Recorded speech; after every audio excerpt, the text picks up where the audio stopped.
And it's exactly 14 minutes after 7. You're here on the AM show. Still ahead, the 16th edition of the Ghana Music Awards. This was the Industry Awards. It was held last night. We'll bring you details of that event. We still have AM Talk coming up. Our guests, George Kuntublangsing, former MP in Fantiman East, and Samuel Ayepaye, MP for Ayesuano constituency. But right now, we have lifestyle to share with you.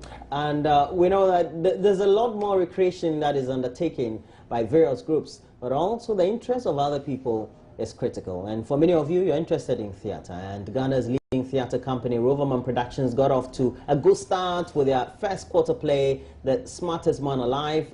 Well, Roverman Productions has over the years churned out family-oriented plays aimed at shaping the moral fiber of our society. Some of their plays have, in a way, been foreboding of things yet to happen, and leading man to question if the group's leader, Uncle Ebo White, is a prophet. Mama Usobwaje has been speaking to the head of business development at Roverman Productions, Kabuteo Kanse.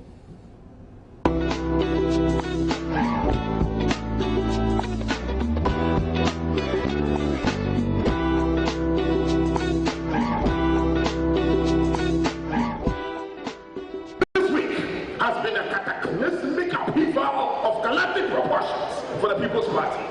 Paramount is the party chairman's scandal. Look, a female damsel has come out to claim that she has been roasting the broomstick of the chairman of the ruling party and even has a child by him. Uncle Ebo White released his latest play, The Smartest Man Alive. It showed for 2 weeks at the National Theatre here in Accra. I've got with me Kabuteo Kanse, who's with business development at Roverman, to tell us how it's actually gone down. So thank you very much for your time. Thanks for having me. How did people receive this play, The Smartest Man Alive?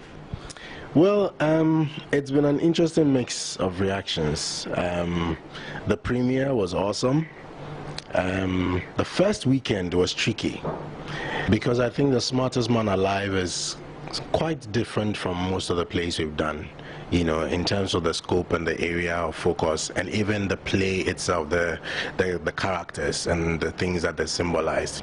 So I think that it was new to a few people. It was a bit heavy for some people in terms of the subject matter, and I guess more than enough people felt guilty about lying about one thing or another as well. So the first weekend had mixed reviews, you know. People are used to coming and having a full flowing laughter all through the play, and some people felt in the first weekend that they didn't have that they had to think and they didn't want to think. But the second weekend, surprisingly, it's the same play, but the second weekend, I don't know, people seem to be much more open to it, much more, you know, flowing, put themselves in the flow.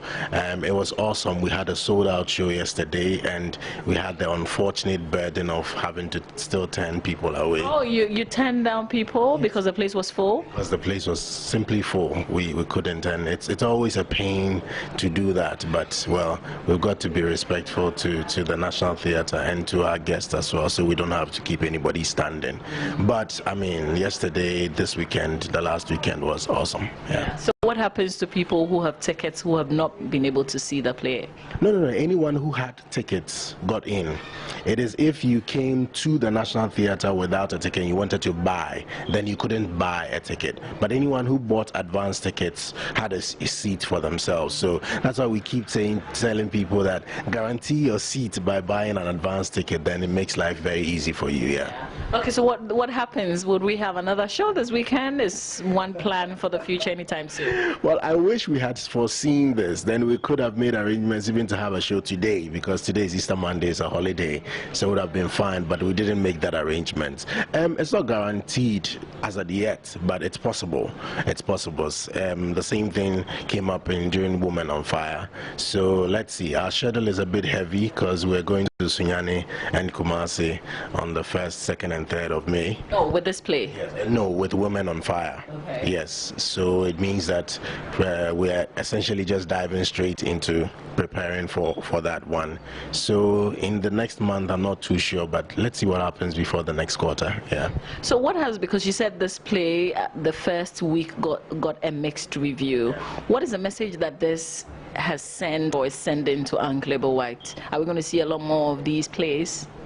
Well, you see, I think that for somebody like Uncle White, who you know conceptualizes the stories, there's always a slight conflict, I think, within himself between being true to the art or the inspiration of that particular story and trying to work on something that everybody would accept. Did you understand? Which becomes your primary motivation at any point in time. But I guess what it tells us is that we have different kinds of people who receive the messages in different ways. But in the end, with time, it still turns out to be a great experience for people, you know. So for us, it's just a learning curve. It's just to tell us that there's really so much more. You know, if we are afraid to dare into new territories and to new areas, we wouldn't know what, and it will become stale, really, because now people have seen our shows and come to appreciate our standard and are pushing us to exceed it every single time. And sometimes one way of exceeding it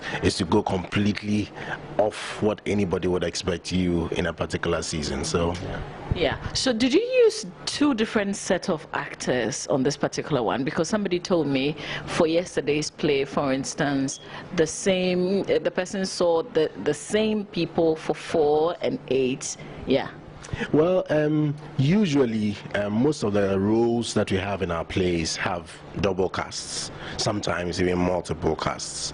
But this particular play, it's been the exact same cast for all the 9 shows that we've had over the last 2 weeks. So you can imagine how Nia Kofi and the rest of them must be feeling. So it was the same cast for all the shows back to back on each day. Yeah. So what have you seen in terms of that?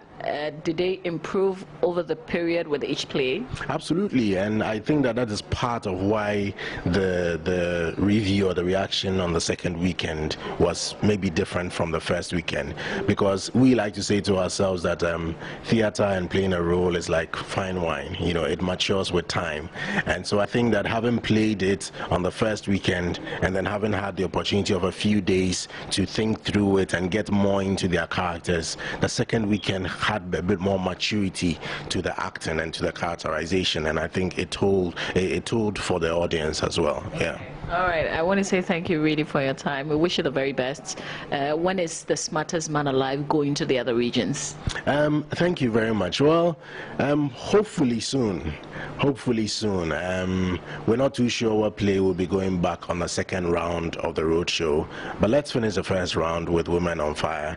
But allow me to just appreciate really our sponsors, you know, because really they're the only ones who make this possible for us. So a big thank you to Airtel, you know, coming on board with Airtel Money, Yomi Yogurt, Kiss Condoms, and Report Magazine. We're really, really grateful for their support. All right, and I'm grateful for your time here. Thank you very much. And I went to see The Smartest Man Alive. Is a play that all of you have to see. So if you haven't seen it, keep sending Uncle Ibo messages. Who knows? He might decide to show another one over the weekend.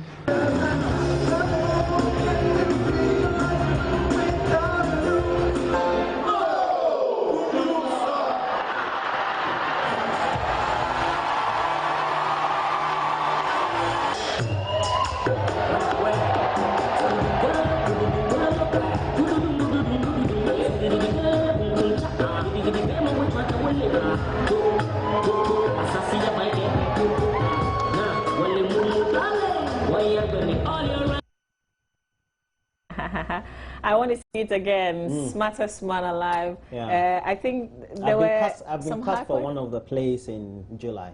Really? Yeah. Why don't I believe you?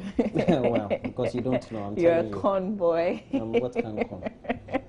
One of the. Right. Smart is in one of the plays. No, Smarts is in a lot of the plays. Yeah, We're sure. talking about our colleague Nia Kofi Smart Abe. He actually plays Moses in The Smartest Man Alive. You Moses. want to see it here, Moses. Biblical Moses. No, Okay. no. Or the name of the character is Moses. Yeah, the name of the character is Moses, and he's like one of the people you would talk to usually on AM Talk. He's a communicator for one of the political parties, and he's good at his job. I mean, he can lie to you and you believe it. Yeah, he's like you, you know. Yeah, I can lie to you. And it will be believable, absolutely. But he's really smart and the smartest man, and I think he's the smartest man in the play. I'll let my lawyers summon you before court. No problem. But the story we brought to you about the botanical gardens, some of you are commenting on it as well. John Mensah Aidan says, nice place, so beautiful. I wish I was there yesterday. Kwabena Damson says, hey, please, authorities should take notes and renovate the place. Don't want to lose such attraction. And I agree with you absolutely, Kwabena Damson. It's a beautiful place, the Ebri Botanical Garden. So if you've got an experience, please, we want to hear about it. Share with us. I haven't been there, but after seeing it, I want to visit the place. You haven't been where? The Ebri Botanical Gardens. You think I have been, but I haven't. Been there before? Okay. I haven't. It's sad, isn't it? It's really beautiful. Yeah. Only if we can keep the place a lot more better than we are. Yeah. But we've got beautiful places in Ghana that we have to explore. Remember the mountain in the AM News, Roland, help me with the name. The mountain somewhere in the Volta region that says that it can equally compete. Avakpa Mountain. Have you been there? No, I haven't been there. Okay. I've seen it on TV too. Okay, but I like the view. You know, you stand on the mountaintop and you see the views. We should explore the places we have in Ghana, and then you can share your stories with us. But which of the tourist attractions have you visited the last 3 months? Hey, the last 3 months, no. I've been working. Okay. I've been working the last 3, but the last holiday period, towards the end of the year. Let's say last year, December. I don't know, but I know that I've been to Damongo, the Mole Park. Working. No. I wasn't working. It was for fun. Okay. Yeah. Awesome. And then the Cape Coast. Kakum? The Kakum, yes. I've been to Kakum. I worked on the canopy. It was, you know, it was like the end of the world. Yeah, you can imagine. Yeah. You can imagine if you're in a plane and the plane is... Yeah? Yeah. But we have more beautiful places in Ghana that we all have to explore and then share the experience. Well, true. And I always say domestic tourism is the best thing that we all need to embark on. And traveling and having time with your family that you have planned for is not a bad thing at all. Yeah. If you can save enough by the close of the year, you know, you're taking your family 3 days outing, you're staying at a good place, you're exploring the town or wherever, just for the fun of it. I know that for many of us, we don't like doing abstract things because we're Africans. We always want to do feely things. So it's something that goes through us often. But going out is always, traveling out of town is the best thing, I believe. Keeps your mood well. You get less depressed and things like that. And I think you appreciate the country better as well as a Ghanaian, as a citizen.